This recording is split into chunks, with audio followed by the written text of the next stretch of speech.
If you say something ridiculous enough times, maybe, just maybe, you'll start to believe it. In an op-ed in the Glebe Report, a central Ottawa community newspaper, Environment Minister Catherine McKenna argued that the Liberal government's environment policies are going to create jobs. Specifically, she says that the government's price on pollution, the carbon tax, is going to create 19,000 jobs. She says that putting a tax on Canadians that causes everything to go up, fuel, hydro, natural gas, that this is going to create 19,000 jobs. Now, the basis for this, according to an article in Blacklock's Reporter that reached out to the minister's office, was a study done by a group that has very marked Liberal ties. And this study, however, found that, yes, there will be some jobs created in the construction sector, but there will also be tens of thousands of jobs lost because of the carbon tax in manufacturing, in conventional energy sources, in the shuttering of industries that have once thrived in Canada. Professor Mike Moffat even said that it's complicated in the Blacklock's Reporter article and that you can't necessarily extrapolate massive job creation from this.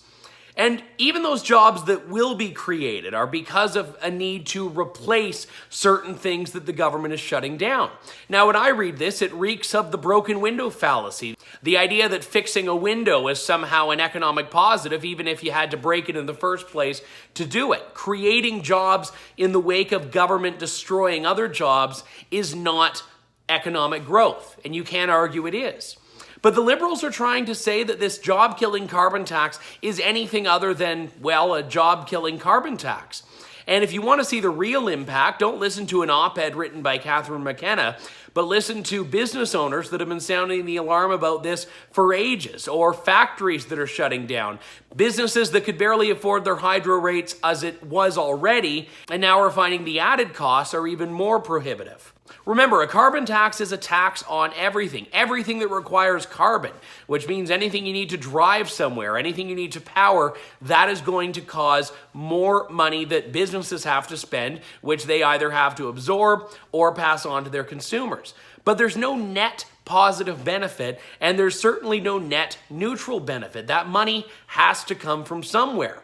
And what the government is trying to pretend is that everyone ends up winning in this, that this scenario where the government artificially flips a switch and says, this is the new cost of doing business, will somehow cause thousands and thousands of jobs, a new windfall of employment in Canada, but it just doesn't work that way.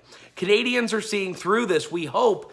But again, the brazenness of this government pretending that a punishment is actually a cure. This is one of the reasons True North is covering this election. We can't do it alone. We don't get the $600 million that the government is giving the mainstream media. We don't get the $1.3 billion the CBC gets. Our money comes from you. So if you can chip into our election coverage fund, please do. There's a link in the description box. For True North, I'm Andrew Lawton.